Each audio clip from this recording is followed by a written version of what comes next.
자, 안녕들 하세요. 저 이제 법인세법 손익귀속시와 자산부채평가 정리합시다. 법인세법의 손익귀속시와 자산부채평가는 굉장히 중요한 내용이에요. 그래서 손익귀속 시기하고 그죠? 자산부채평가에 대해서 좀 정리를 좀 해드리겠습니다.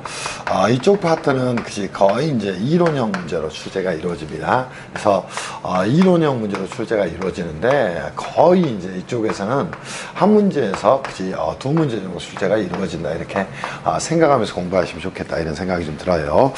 기본적으로 이제 손익귀속시와 자산부채평가에서 여러분이 여기에 대한 전체적인 뭘 해야 되냐면 이해를 좀 할 필요가 있어요. 우리가 이제 기본적으로 법인세법에서는 이렇게 이야기를 했어요.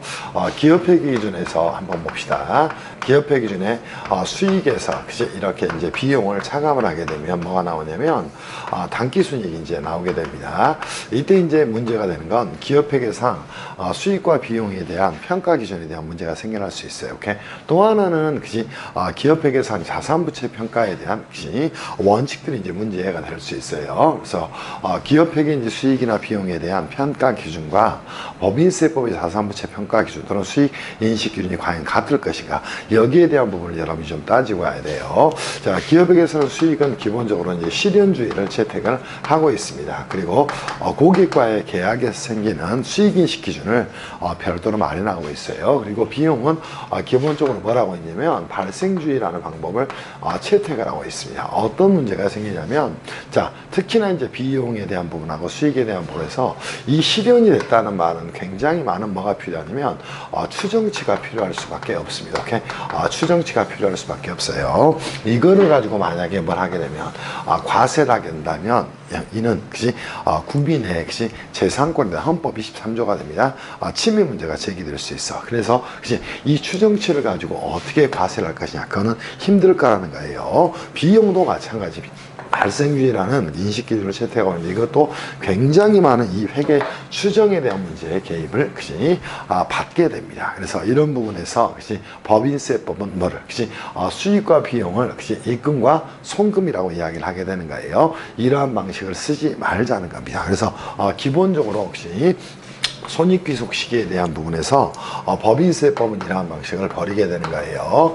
법인세법에 이제 기업회계 수익에 대응되는 개념이 뭐가 됩니까? 입금이 되는 거예요. 또 비용에 대응되는 개념이 뭐가 됩니까? 송금이 되는 겁니다. 입금의 송금을 차감을 하게 되면 뭐가 나오게 되냐면 각사하면도 소득금액이 나오게 됩니다.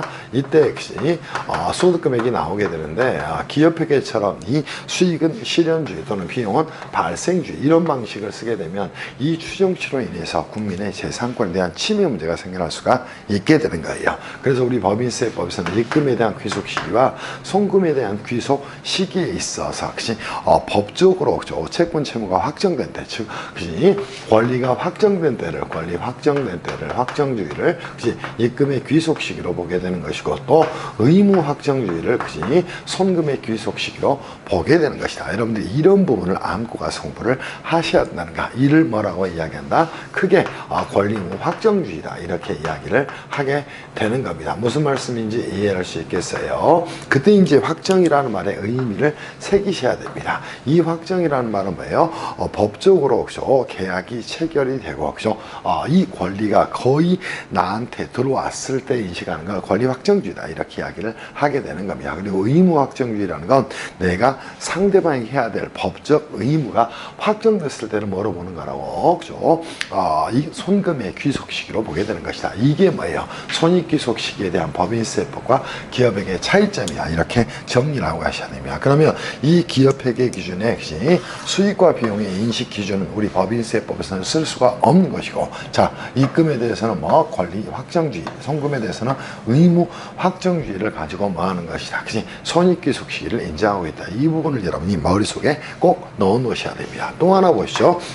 기업회계에서는 이 자산부채 평가에 있어서 자산부채 평가 기준으로 뭐를 쓰고 있냐면 기본적으로 공정가액법을 쓰고 있다는 겁니다. 이걸 이제 쓰게 되는 이유가 뭐 때문이에요? 회계정보 이용자의 의사결정에 합리적 의사결정을 할 수 있는 회계정보를 제공을 하자는 겁니다. 그런데 보세요. 이 자산부채 평가에 있어서 이 공정가액법을 적용할 때도 굉장히 많은 추정이 개입을 하게 되는 겁니다. 그러면 이 추정치를 가지고 뭘 하게 되면 과세를 하게 된다면 그지 납세의 재산권 침해 문제와 공권력의 남용 문제 또 자의적인 문제 이런 것들로 인해서 굉장히 많은 문제를 발생시킬 수 있다는 겁니다. 그래서 법인세법은 이 자산부채 평가 기준으로 뭘 쓰고 있냐면 자산부채 그지 평가 기준으로 그죠?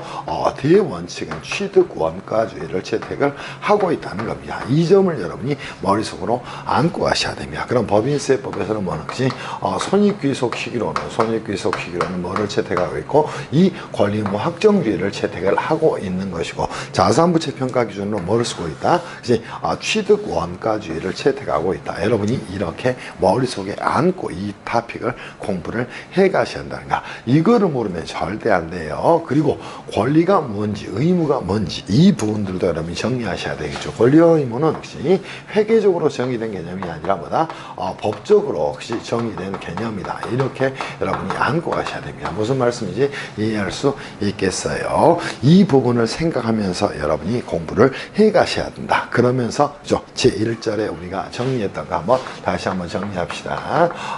첫 번째 손익귀속 시기로 혹시 한번 정리해 보시죠. 우리 법인세법에서는 다시 한번 뭐를 쓰고 있다. 혹시 권리의무 확정주의를 채택을 하고 있다는 겁니다. 무슨 말씀인지 이해할 수 있겠지. 자, 기본적으로 의의가 나옵니다. 당연히 뭐를 채택하고 있다. 입금과 송금의 귀속 시기로 한번 정리할게요. 입금의 귀속 시기로 그죠? 자, 뭐를 채택하고 있다. 권리가 확정된 때를 입금의 귀속 시기로 보고 있다는 겁니다. 걔를 권리 확정주의라고 이야기하는가. 그리고 송금의 귀속 시기로는 뭐를 채택하고 있다. 의무 확정주의를 채택하고 있다는 겁니다. 이를 합해서 뭐라고 이야기한다? 권리 의무, 권리 의무, 그죠? 확정주의다. 이렇게 이야기를 하게 되는 겁니다. 이거를 글자로만 보면 절대 안 돼요. 항상 의미를 좀 되새기시기를 바랍니다. 무슨 말씀인지 이해할 수 있겠어요? 그러면 이 권리 의무 확정주의를 채택하고 있는 제도의 취지는 무엇일까? 당연히 보세요. 그치? 당연히 이 입금과 손금의 귀속 시기에 대해서 자의적 판단을 배제하자는 겁니다. 자의적 판단을 배제를 하기 위해서 당연히 법적 개념을 도입을 함으로써 뭐 하자는가? 조세 공평주의를 뭐 하자는 것이 실현하기 위한 취지다. 이렇게 정의를 좀 해 놓으시면 되겠죠. 무슨 말씀인지 이해할 수 있겠어요? 다만 이 부분에 있어서 이 권리 의무 확정주의는 어떤 한계를 가지고 있다. 권리 의무 확정주의라는 건 어떤 한계를 가지고 있다. 이렇게만 간단하게 정리할까요? 당연히 이 권리 의무 확정주의는 어디에는 적용되지 않냐면 무효인 법률행위, 법률 행위 등에는 뭐가 적용이 되지 않는다는 겁니다. 오케이? 또 하나는 우리가 감가상각비 같은 비용 배분의 어디에서는 과정에서는 적용이 되지 않는다. 이렇게 여러분이 정리를 좀 해 놓으시기를 바랍니다. 무슨 말씀인지 이해할 수 있겠지. 그리고 나서 이제 여러분한테 주로 시험에 나오는 건 뭐가 돼? 거래 유형별 손익귀속 시기에 대한 내용이 시험에 주로 출제가 이루어지게 되는 겁니다. 그래서 우리가 전체적인 내용을 이렇게 이해를 했다면 거래 유형별 손익귀속 시기에 대해서 여러분들 정리를 좀 하시면서 잘 따라오시기를 바랍니다. 무슨 말씀인지 이해할 수 있겠어요? 손익귀속 시기에 대해서 전체적으로 자산부채 평가하고 이 손익귀속 시기에 대해서 명확하게 기업의 기준과의 차이점을 여러분이 정리하는 게 굉장히 중요하다. 이렇게 정리하셔야 됩니다. 그래서 입금과 송금의 귀속 시기는 권리 의무 확정주의, 자산부채 평가에 있어서는 취득원가주의를 채택하고 있다는 사실에 주목하시면서 여러분이 정리를 하셔야 돼. 사실은 이게 거의 전부다. 이렇게 생각하면서 공부를 해 나가기를 바랍니다. 그렇다면 선생님 거래 유형별 손익귀속 시기는 어떻게 됩니까? 이 파트를 지우고요. 새로 저기서부터 여러분한테 필기하면서 정리를 좀 해드리도록 할게요. 자, 우리 어디 가서 제2절 가서 거래 유형별 손익귀속 시기로 가서 이 부분을 좀 정리하겠습니다. 제2절로 간다면 보시죠. 거래 유형별, 그죠? 손익귀속시기에 대해서 정리를 좀 할게요. 자, 여러분 시험에서는 이제 실제 시험에서는 이렇게 이제 사례형들이 많이 나오니까 이 내용들이 굉장히 시험에 많이 나옵니다. 그래서 이 부분은 어느 하나도 빠지지 말고 잘 정리를 좀 해놓기를 바랍니다. 무슨 말씀인지 이해할 수 있겠지. 그럼 첫 번째 핵심이 자산 등에 있어서 핵심이 판매에 있어서 핵심이 손익귀속시기는 어떻게 될 것인가 이렇게 정리를 좀 해놓으면 되겠죠. 기본적으로 이제 자산 등의 판매에 있어서 손익귀속시기는 어떻게 될 것인가. 자, 일반적 판매의 경우에는 당연히 핵심이 언제가 손익귀속시기가 되는 것이다. 당연히 핵심이 인도한 날이 되는 것이다. 이렇게 정리하면 되겠죠. 인도한 날이라는 건 언제가 될까? 점유의 이전이 있는 날을 말하는 거예요. 두 번째 핵심, 상품권 등을 판매하는 경우가 문제가 될 수 있습니다. 상품권 등을 판매하는 경우에 손익귀속시기는 언제가 될까? 상품권은 뭐예요? 오케이? 자, 금액권입니다. 이거는 물건과 교환할 수 있는 권리를 주는 거예요. 그치? 그러면 이 상품권 등을 판매를 하는 경우에도 우리가 회계상 처리는 부채입니다. 부채. 왜? 혹시 용역이나 어떠한 재화를 제공할 의무를 부담하기 때문에 그럼 이 상품권 등을 판매하더라도 혹시 당연히 뭐가 됩니까? 이때는 손익귀속시기가 아니라 부채로 인식하는 거예요. 그럼 이때는 언제가 되는 것이다? 현물과 그치? 교환된 때를 그치? 자, 뭐로 보는 것이다? 손익귀속시기로 보는 것이다. 이렇게 정리를 좀 해 놓으면 되겠죠. 무슨 말씀인지 이해할 수 있겠어요? 충분히 여러분들 정리할 수 있을 거라고 생각합니다. 두 번째 여러분이 정리할 또 하나의 내용이 있네요. 시용 판매입니다. 오케이? 이거는 테스트 판매를 말하는 거예요. 시용 판매의 경우에는 상대방이 뭐 하는 날이 되는 것이다. 상대방이 그치? 구입 의사를 그치? 표시한 때가 뭐가 되는 것이다. 표시한 때가 손익귀속시기가 되는 것이다. 이렇게 정리를 좀 해 놓으시면 되겠죠. 그치? 그리고 이제 여러분 시험에 굉장히 또 하나 많이 나온 내용 중에 하나가 뭐가 있어요. 그치? 상품 등 외의 판매에 대한 내용입니다. 자, 이때 일반적인 판매라는 건 통상 상품 등을 판매한 거예요. 근데 상품 등 외에 상품 등 외의 판매의 경우입니다. 대표적으로 이제 여기에 해당되는 게 뭐가 있냐면 부동산 등을 판매하는 경우다. 이렇게 정리하면 되겠죠. 우리가 이제 부동산 매매업자의 경우에는 재고예산이 부동산이 되는 거예요. 이때는 언제가 되는 것이다. 대금 청산일, 소유권 이전 등기일, 인도일 또는 사용 수익일 중 빠른 날이다. 이렇게 여러분이 안고 가셔야 됩니다. 자, 하나만 써드릴게요. 처음만 한번 써드릴게요. 대금 청산일, 소유권 이전 등기일, 등기일, 또 인도일, 또 사용 수익일 중에 뭐가 되는 것이다. 빠른 날이 손익귀속시기가 되는 것이다. 이렇게 여러분이 잡고 가셔야 됩니다. 그래서 여기서는 항상 뭐다? 빠른 날이다. 이렇게 정리를 좀 해 놓기를 바랍니다. 그리고 자산의 위탁 판매의 경우는 누가 수탁자가 판매한 때가 뭐가 되는 것이다. 손익귀속시기가 되는 것이다. 이렇게 정리하면 되겠죠. 그래서 자산의 위탁 판매의 경우에도 너무나 쉬운 내용이죠. 이건 수탁자가 판매한 거예요. 자산의 위탁 판매의 경우에는 위탁자가 판매한 때가 아니라 수탁자가 판매한 때가 손익귀속시기가 되는 것이다. 이렇게 정리하면 되겠죠. 그리고 마지막으로 증권시장에서 이건 상장주식이라는 거예요. 유가증권에 대한 매매거래입니다. 거래의 경우에는 당연히 언제가 되는 것이다. 매매계약 체결일이 되는 것이다. 이렇게 여러분이 잡아놓고 가시기를 바랍니다. 왜? 손가락 클릭하면은 자, 거래가 종결돼 버리는 거예요. 왜냐하면 이거는 상장주식이 되기 때문이다. 이렇게 여러분이 잡고 가기를 바랍니다. 그래서 자산 등의 판매의 경우는 일반적 판매의 경우 이 부분도 주의하셔야 돼. 상품 등의 판매하고 일반적 상품 등의 판매에 대한 부분을 여러분이 꼭 안고 가서 정리를 좀 해 놓기를 바랍니다. 무슨 말씀인지 충분히 이해가 될 거예요. 그리고 나서 이제 여러분이 정리할 내용이 뭐가 있냐면 할부 판매의 경우에는 선생님 어떻게 됩니까? 자, 할부 판매의 경우에는 어떻게 될 것이냐. 통상적 할부 판매는 일반적 판매로 들어가게 되는 거예요. 그럼 장기 할부 판매의 경우에는 장기 할부 판매의 경우에는 손익귀속 시기는 과연 어떻게 될 것인가, 이렇게 손익귀속 시기는 어떻게 될 것인가, 이 부분을 여러분이 안고 가셔야 되겠죠. 그럼 자, 장기할부 판매라는 게 뭔지를 여러분이 먼저 정리하시면 됩니다. 그치? 그러면 할부금을 2회 이상 분할해서 지급받고, 그치? 인도일의 다음 날부터, 그치? 최종 불부금 지급기일까지가 1년 이상인 경우입니다. 또 2회 이상, 그치?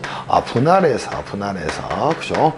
분할해서 지급하는 방식의 판매를 뭐라고 합니다? 장기할부 판매라고 이야기를 하게 됩니다. 이때도 이제 여러분이 아셔야 될 건 원칙 규정을 제대로 알아야 됩니다. 자, 장기할부 판매의 경우에는 항상 기업의 기준에서는 뭐가 생겨나? 오케이? 현재가치평가가 생겨나는가? 근데 우리 법인세법에서는 현재가치평가를 원칙적으로, 그지? 원칙적 방법으로 작동시키지 않습니다. 그러면 우리 법인세법은 현재가치평가를 한다, 안 한다? 원칙적으로 하는 거야. 다만 기업의 기준에서 결산서의 현재가치평가로 반영했다면 그걸 수용을 하는 거예요. 그럼 대원칙은 무엇이다? 당연히 명목가치로, 그죠? 인식을 하는 겁니다. 그치? 명목가치로 인식을 하는 것이고 인도 기준으로 인식을 하게 되는 거예요. 케이스로 이렇게 정리해드리면 이런 모습이 될 겁니다. 보세요. 자, 판매를 했고 1년, 2년, 3년 이렇게 1년차 12월 31일이 되고 1월 1일이 됐어요. 12월 31일이 됐습니다. 12월 31일이 됐어요.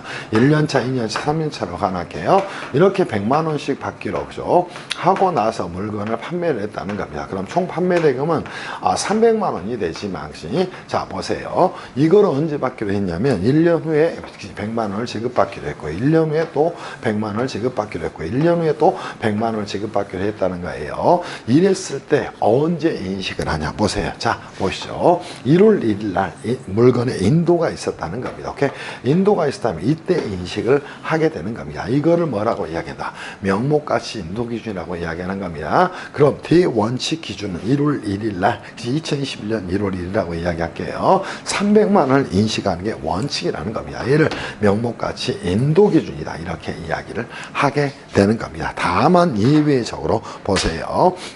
자, 예외적으로 뭐를 작동을 시키고 있냐면, 예외적으로 혹시, 자, 보세요. 우리가 이제 결산 조정을 전제로, 결산 조정을 뭐로, 그죠? 전제로. 자, 결산 조정이라는 말은 제가 뭐라고 얘기했어요? 장부에 계산한 경우에 한해서 이렇게 여러분이 안고 가셔야 되겠죠. 결산 조정을 전제로 뭐 하는 것이다. 그치? 자, 두 가지 방식을 인식을 하고 있다는 겁니다. 하나의 방법은 뭐다? 현재 가치로, 그죠? 자, 인도 기준으로 인식하는 방법이 인정이 된다는 거예요. 두 번째는 뭐다? 회수기일 도래 기준을, 회수기일 도래 기준을 적용할 수가 있다는 겁니다. 자, 이때 이제 인식 기준으로 보게 되면, X01년도에 2021년도 1월 1일 날 얼마를 300만 원을 인식을 하는 게 원칙이라는 거예요. 근데 현재 가치 인도 기준이라면 현재 가치로 평가를 했더니 이 가격이 얼마였다? 270만 원이었다는 겁니다. 현재 가치 인도 기준은 언제가 되는 것이다? 21년 1월 1일에 270만 원으로 인식하는 방법은 뭐다? 현재 가치 인도 기준이다, 이렇게 이야기를 하게 되는 겁니다. 그리고 회수기일 도래 기준은 1년 차에 100만 원, 2년 차에 100만 원, 3년 차에 100만 원, 이렇게 인식하는 방법을 말하게 되는 겁니다. 이를 위해서는 반드시 결산서에 이렇게 계상을 해야 되는 것이다, 이해할 수 있겠지. 그리고 나서 이제 여러분이 또 하나 정리할 내용이 뭐가 있냐면, 여기에서 이제 중소기업에 대한 특례 규정이 작동을 하게 됩니다. 중소기업의 경우에는 뭐에 의해서 보세요. 자, 신고 조정에 의해서 신고 조정의 방법으로 자, 뭐를 적용할 수 있다? 회수기일 도래 기준을 적용할 수 있다, 이렇게 여러분이 잡아 놓으셔야 됩니다. 이때 당연히 중소기업은 우리가 법인세법에서 말하는 중소기업은 조세특례제한법상 중소기업을 말하는 거예요. 걔네들은 신고 조정의 방법으로, 그죠? 자, 뭐를 작동시킬 수 있다? 회수기일 도래 기준을 작동시킬 수 있다는 겁니다. 무슨 말씀인지 충분히 이해가 되었을 것으로 생각을 합니다. 이렇게 여러분이 잡아주셔야 됩니다. 정리됐어요? 그래서 우리가 장기할부 판매의 경우에는, 자, 보세요. 그죠? 자, 할부 기간, 인도일의 다음 날부터 최종 부불금 지급기일까지의 기간이 1년 이상인 경우로서 대금을 2회 이상 분할해서 지급하는 것을 말하게 됩니다. 그때는 대원칙은 무엇이다? 명목가치 인도기준이라는 거예요. 이 원칙 기준을 여러분이 먼저 안고 가기를 바랍니다. 그리고 예외적으로 결산조정을 전제로 현재 가치 인도 기준 또 회수기를 도래 기준을 적용할 수 있다. 다만 중소기업의 경우에는 신고 조정에 의해서 장기 할부 판매의 경우에도 회수기를 도래 기준 적용이 가능하다. 이렇게 여러분이 잡아 놓으시기를 바랍니다. 무슨 말인지 충분히 이해가 됐을 거라고 생각합니다. 정리됐을 거라고 생각합니다. 그리고 용역 제공의 손익귀속 사업론으로 가서 정리를 좀 하겠습니다. 저희가 넘버링이 좀 잘못됐지만 그냥 이렇게 할게요. 용역 제공 등에 있어서 손익귀속 시기는 어떻게 될 것인가, 이 부분을 여러분이 안고 가면 되겠죠. 첫 번째 이제 여러분이 정리할 내용이 나왔네요. 건설공사 등의 경우입니다. 오케이? 공사 등의 경우입니다. 이거는 이제 도급계약이라고도 이야기합니다. 이것도 주의를 하셔야 됩니다. 굉장히 시험에 자주 나온 내용이에요. 물론 이 내용들 다 자주 나옵니다. 그러니까 어느 하나도 빠뜨리면 안 돼요. 원칙은 뭐다? 자, 뭐예요? 총 공사 예정 원가에서 단기 실제 발생 원가가 차지하는 비율에 따라 작동을 시키는 겁니다. 걔를 뭐라고 이야기한다? 진행 기준을 작용을 하게 된다는 겁니다. 무슨 말씀인지 이해할 수 있겠어요? 다만 예외적으로, 그죠? 자, 중소기업이 수행하는 단기 건설의 경우에는 자, 어떤 결산 조정을 전제로 말할 수 있다. 결산 조정을 전제로 자 말할 수 있다. 인도 기준 또는 완성 기준을 적용할 수 있다는 겁니다. 완성 기준을 말할 수 있다.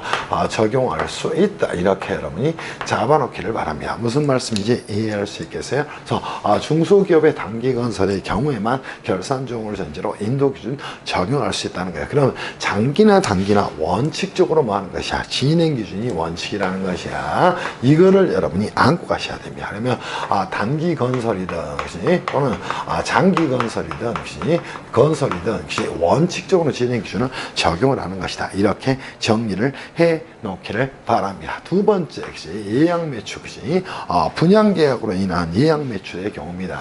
자, 예약 매출의 경우에도 매출입니다. 이거는 분양 등의 경우다. 이렇게 정리를 좀 하시면 되겠죠. 자, 여기도 뭐다? 대원칙은 분양계약 체결분에 대해서는 이렇게만 정리할게요. 원칙적으로 원칙은 뭐다? 여기도 진행기준이라는 겁니다. 오케이? 진행기준이라는 거예요. 다만 예외적으로 중소기업에 자, 뭐가 있습니까? 경우로서 결산조정을 전제로 말할 수 있다. 결산조정을 전제로 인도기준 또는 완성기준을 인도기준이나 완성기준을 적용할 수가 있다. 가능하다. 이렇게 여러분이 잡아놓기를 바랍니다. 무슨 말씀인지 충분히 이해가 될 거예요. 그리고 이제 또 하나 중요한 내용이 나옵니다. 이 건설공사도 시험에 자주 나오고, 세 번째 이 내용도 아주 시험에 자주 나옵니다. 그 내용이 뭐가 되냐면 자산의 임대로 인한 손익귀속 시기에 대한 부분을 정리하셔야 돼요. 자산의 임대로 인한 경우에는 반드시 이거는 두 개로 여러분이 안고 가야 돼서 이 내용도 아주 시험에 자주 나오니까 머릿속에 콕콕콕 박아 놓으셔야 됩니다. 이때는 뭐예요? 자, 뭐를 가지고 따지냐면 임대료 지급기간입니다. 지급기간이 뭐예요? 그죠? 1년 이내인 경우입니다. 임대료 지급기간이 1년 이내인 경우에는 대원칙은 뭐가 되는가? 오케이? 권리의무 확정주의를 가지고 작동을 시키는 겁니다. 그럼 원칙은 무엇이다? 권리 의무 확정주의다. 이렇게 정리를 좀 해놓으시면 될까요?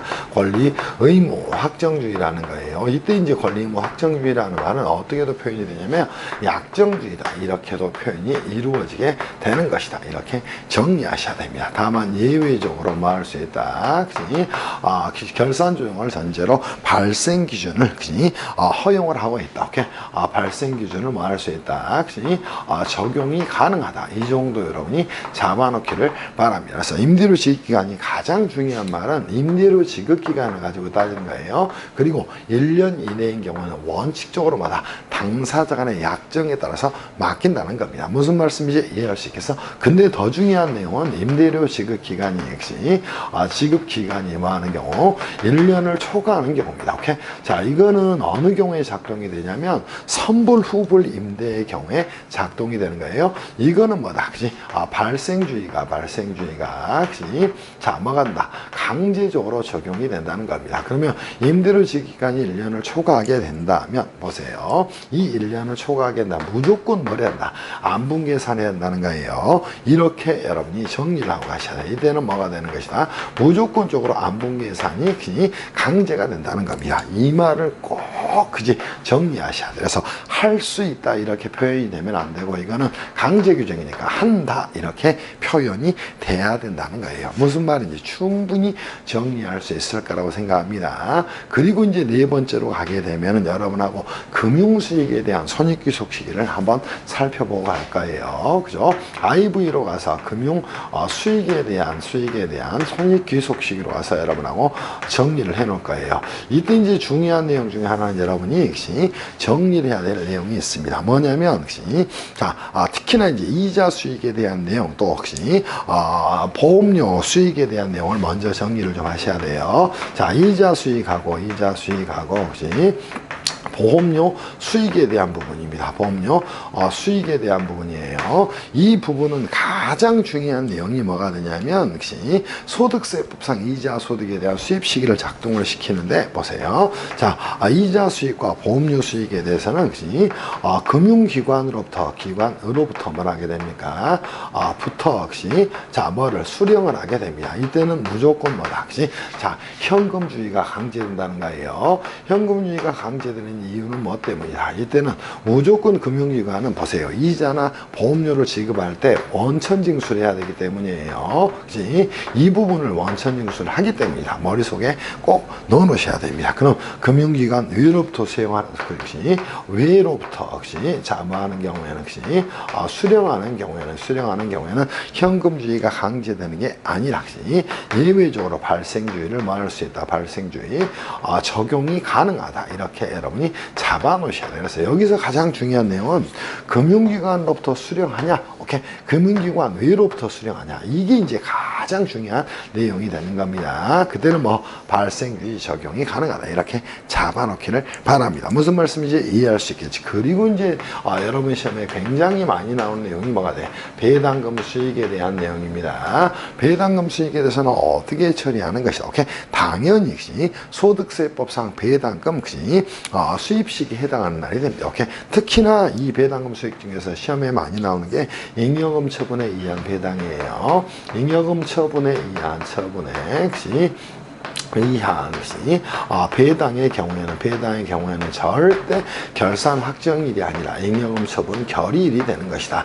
잉여금 처분 결의일이 되는 것이다. 이것도 여러분이 반드시 머릿속에 넣어놓고 하셔야 됩니다. 그래서 이 내용도 아주 시험에 자주 나온 내용이에요. 절대 뭐가 아니라 결산 확정일이 아니다. 이렇게 여러분이 머릿속에 잡아놓기를 바랍니다. 무슨 말씀인지 이해할 수 있겠죠. 그래서 금융수익에 대한 부분은 이 두 개의 마인드로 꼭 잡아놓고 가시기를 바랍니다. 그래서 이 거래유형별 손익귀속 시기에 대한 부분은 정말로 시험에 많이 나옵니다. 시험에서는 어떻게 나? 법인세법상 손익귀속 시기에 대한 설명으로 옳은 건 옳지 않은 건 이걸 물어보게 되는 거예요. 그러면서 이론형 문제로 이런 것들을 물어보게 되는 것이다. 정리하면 되겠죠. 상품권 판매도 원근이 좀 나오고요. 특히나 주의할 건 일반적인 판매하고 상품 등 외의 판매에 대한 부분을 잘 구별하셔야 됩니다. 상품 등 외에 부동산을 판매한 경우에는 잔금 청산일 또는 대금 청산일, 소유권 이전 등기일, 사용 수익일, 인도일 중에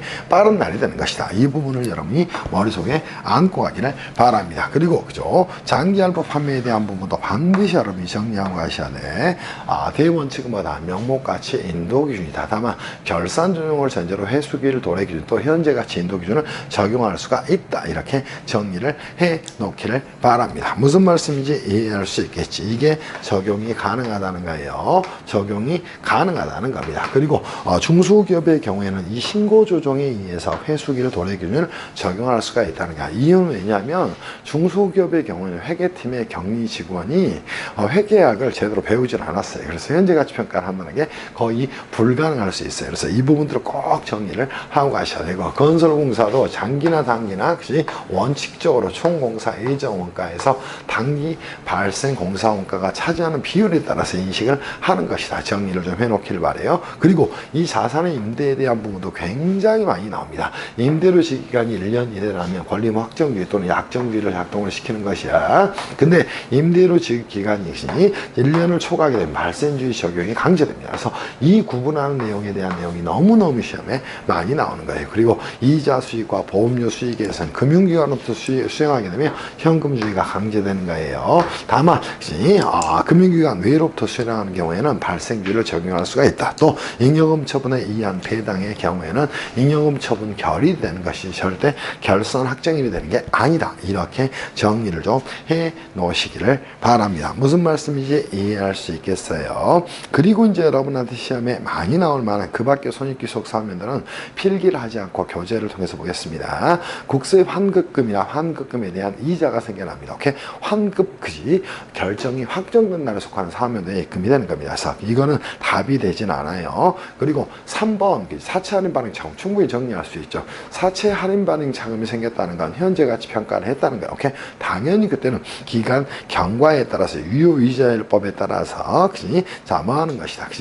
손금으로 인식하면 수용을 하게 됩니다. 왜? 결산 조용이 되어 있기 때문에. 그래서 1번, 3번 많이 나오고 더 많이 나오는 건 4번이에요. 금전 등록기 설치 용역의 물품 대가입니다. 오케이? 자, 이때는 뭐예요? 현금주의가 강제되는 게 아니라, 자, 현금주의로 할 수 있다. 이렇게 여러분이 잡고 가셔야 됩니다. 무슨 말인지 충분히 이해가 될 걸로 생각해요. 그래서 1번, 특히 3번, 4번이 아주 시험 많이 나오니까 사채 할인 반응 자금하고 금전 등록기 설치 용역의 물품하고 대가 이 부분을 잘 정리를 해 놓기를 바랍니다. 그리고 개발 완료 전 취소된 개발비에 대한 부분이 문제가 될 거예요. 이거는 결산 조정을 전제로 자산성 상실된 경우에 한해서만 송금 산입이 가능하다. 정리하면 되겠죠. 차액 보상형 주식 매수 선택권의 경우에는 주식 매수 선택권 행사하는 사면도에 송금으로 하면 되겠죠. 리스료는 기업의 기준 적용 따르면 될 거고요. 차액망 전산하는 파생 상품의 경우에는 대금 결제일이 속하는 사면도에 입금과 송금을 하게 됩니다. 그리고 정기후로 수령 손익에 대해서 여러분이 항상 생각하셔야 돼요. 단기 입금이라면 그냥 세무조정이 없어요. 뭐에 따면 손익계산서에 계상이 되어 있다면, 근데 잉여금으로 계상이 되어 있다면 일단은 입금산이 기타 해주는 겁니다. 무슨 말씀인지 이해할 수 있겠지. 계정 분류에 대한 부분만 문제가 될 뿐이다. 이렇게 정리를 좀 해 놓기를 바랍니다. 그래서 항상 법인세법상 원칙적인 손익귀속 시기를 가지고 정기 오류 수정 손익에 대한 부분을 처리를 하게 되는 것이다. 이렇게 여러분이 잡아 놓으시기를 바랍니다. 무슨 말씀인지 충분히 이해가 될 걸로 생각합니다. 자, 우리가 뭐 했냐면 자산부채 평가에 대한 부분은 조금 이따 보기로 하고요. 뒤에 OX 문제 가서 여러분하고 이 부분을 가지고 문제를 손익귀속 시기에 대한 부분이 문제가 어디까지 있냐면 기본적으로 28번까지의 문제가 있어요. 그래서 우리가 이 문제를 먼저 풀어보고 쉬었다가 자산부채 평가로 가서 정리를 좀 할게요. 자, 한번 가서 정비를 좀 해보도록 합시다. 자, 1번 문제 한번 가시죠. 내국법인의 각 사업연도에 입금과 송금의 귀속 사업연도는 그 입금과 송금이 가장 중요한 말이죠. 확정된 날에 속하는 사업연도를 하죠. 이를 권리의무 확정주의라고 이야기를 하게 됩니다. 이거는 역시 법인세법상 입금과 송금의 귀속 시기에 있어서 자의적 판단을 배제를 하고, 그죠? 또 뭐 하자는가? 기업 간 기관별 비교 가능성을 확실히 제고를 하고, 또 법적 개념이 권리와 의무라는 개념을 도입을 해서 국민의 재산권 침해를 최소화하고 조세 공평주의를 실현하기 위한 취지다. 이렇게 여러분이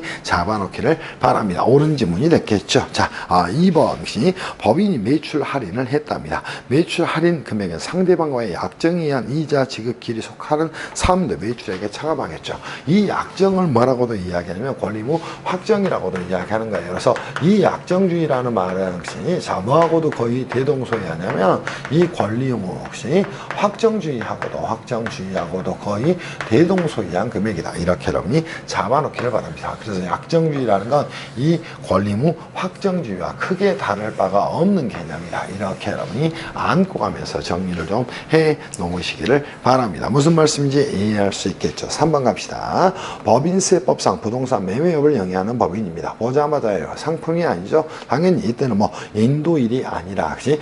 대금 청산일, 소유권 인전 등기를 인도일, 사용 수익일 중 빠른 날이 되겠죠. 근데 그치? 인도일이라고 했으니까 틀린 지문이 됐죠. 5번 갈게요. 상품 등 외의 자산의 양도로 인한 입금과 송금의 귀속 사면도입니다. 빠른 날이에요. 다시 한번 정리하셔야 되겠죠. 근데 청산하기로 한다라고 했으니까 틀린 지문이 됐겠죠. 자, 8번 한번 갈까요? 자본시장과 금융투자에 관한 법률에 따른 증권시장에서 증권시장 업무 규정에 따라서 보통거래 방식으로 매매를 하게 됩니다. 매매계약 체결일에 속하는 사업연도라는 것이 대금 수수일에 속하는 사업연도가 전혀 아니겠죠. 그래서 8번도 틀린 지문이 됐네. 충분히 이해할 수 있을 거라고 생각합니다. 자, 11번 한번 가볼까요? 사업연도 종료일 발생해서 회수되지 않은 외상 매출액에 대해서 매출 할인을 적용하기로 하고 결산상 순액법에 의해서 회계 처리를 했답니다. 동매출 할인액을 매출한 사업연도에 입금에 산입하나 전혀 아니죠. 매출액에서 차감하는 것이야. 이렇게 잡아놓기를 바랍니다. 자, 14번 갈게요. 법인이 장기할부 조건의 자산을 판매 양도한 경우에 여기에 대한 내용이 나왔네. 원칙적으로 뭐 해? 자, 기본적으로 인도일에 속하는 사업연도에 총액을 입금과 송금으로 하게 되는 겁니다. 근데 여기는 회수하였거나 회수할 금액과의 차액에 해당하는 비용을 각각 해당 사업연도에 입금과 송금에 산입한다. 틀린 말이 됐겠죠. 인도일에 속하는 사업연도가 되는 것이야. 이렇게 14번도 잘 주의를 좀 하셔야 됩니다. 그리고 16번 우리가 장기 금전 대차 거래는 표현이 돼 있지 않지만 원칙적으로 뭐예요? 현재 가치 평가를 하질 않는 거예요. 그래서 16번 가서 정리합시다. 법인이 장기 금전 대차 거래에 대해서 장부가 있고 현재 가치의 차익을 현재 가치 할인 차익으로 계산을 했답니다. 오케이? 자, 여러분이 주의할 부분은 또 장기 금전 대차 거래에서는 대차 거래에서는 그치? 당연히 뭐 하는 것이다. 그치? 현재 가치 평가를 하지 않는다는 겁니다. 현재 가치 평가는 없다. 이렇게 여러분이 잡아놓기를 바랍니다. 그래서 무조건적으로 그죠? 장기 금전 대차 거래에서는 그치? 자, 뭐 금전을 수수하기로 한다는 사업연도에 그치? 입금과 송금으로 처리를 하는 것이다. 이렇게 정리를 해놓기를 바랍니다. 무슨 말인지 충분히 이해가 됐을 거예요. 자, 19번 가서 정리해 볼까요? 법인이 비치기장한 장부가 없어서 당해 사업연도 종료일까지 실제 소요된 공사비 누적 계획 또는 작업 시간을 확인할 수 없다는 겁니다. 그때는 추계조사 방법으로 하나? 아니지. 인도 기준 또는 완성 기준으로 입금과 송금을 인식하는 것이죠. 19번도 틀린 지문이 됐네. 22번 가볼까요? 잉여금 처분에 의한 배당 소득의 귀속 사업연도입니다. 당연히 뭐가 되는 것이다? 잉여금 처분 결의일이 되는 것이다. 이렇게 잡아놓으면 되겠죠. 자, 24번 가서 정리할까요? 중소기업 법인이 수행하는 계약기간 1년 미만의 건설 영역입니다. 인도일인가? 그치? 아니지. 다만 중소기업인 법인이 수행하는 계약기간 1년 미만인 건설 영역의 경우에는 결산 조정을 전제로 인도기준 또는 완성기준 적용할 수 있으니까 할 수 있다. 그러면 옳은 지문이 됐겠죠. 24번은 옳은 지문이 됐네. 자, 27번 임대료 지기간 1년을 초과하는 그치? 자, 경우 이미 경과기간에 대응하는 임대료 상당액과 비용을 각각 해당 사업연도에 입금과 송금을 할 수 있다? 뭐예요? 다시 한번 한다. 강제 규정이야. 그래서 항상 임대료는 임대료 지기기간 1년을 초과하는지 초과하지 않는지 이거를 가지고 여러분이 따져가기를 바랍니다. 충분히 이해가 됐을 것으로 생각해요. 저희가 OX 문제가 굉장히 많아서 이거를 쪼개서 정리해 드린 거니까 이렇게 정리를 좀 해 놓으시기를 바랍니다. 무슨 말씀인지 충분히 정리가 되셨을 것으로 생각해요. 이제는 쉬었다가 뭐를 볼 거냐면 자산부채 평가에 대한 부분을 가져가서 여러분하고 정리할 거예요. 우리가 이제 거래 유형별 손익귀속 시기 또 손익귀속 시기에 대한 법인세법에 대해 원칙 다시 한번 정리하세요.